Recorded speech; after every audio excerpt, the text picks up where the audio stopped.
بسم اللہ الرحمن الرحیم۔ حضور پاک صلی اللہ علیہ وآلہ وسلم کا شادی کے متعلق ایک خوبصورت فرمان ہے کہ لوگ غربت کے خوف سے نکاح نہیں کرتے، حالانکہ ہے کیا؟ اگر وہ نہیں کرتے تو اس میں خرابی کیا ہے؟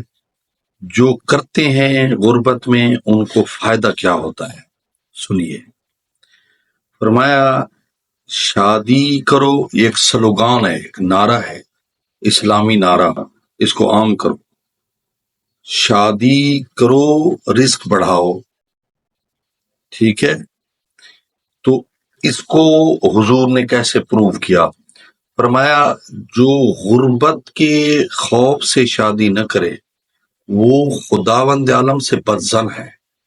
یعنی خدا کہتا ہے کہ تمہارا نکاح میں نے رزق میں رکھا ہے، عورتوں میں رکھا ہے، جب تم شادی کرو گے تو رزق میں اضافہ ہوگا۔ اور جو نہیں کرتا تو وہ اللہ سے وہ بدگمانی کا اظہار کرتا ہے نا کہ خدا مجھے نہیں دے گا، میں غریب ہوں، میں بچے کیسے پالوں گا، میں بیوی کیسے پالوں گا۔ یعنی وہ خدا سے ایک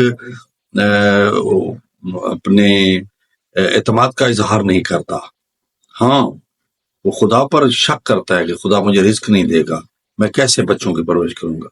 تو اس لیے یہ کہا گیا ہے کہ وہ بدظن ہے وہ بندہ جو غربت کی وجہ سے شادی نہیں کرتا، کیونکہ غربت تو اللہ ڈالتا ہے۔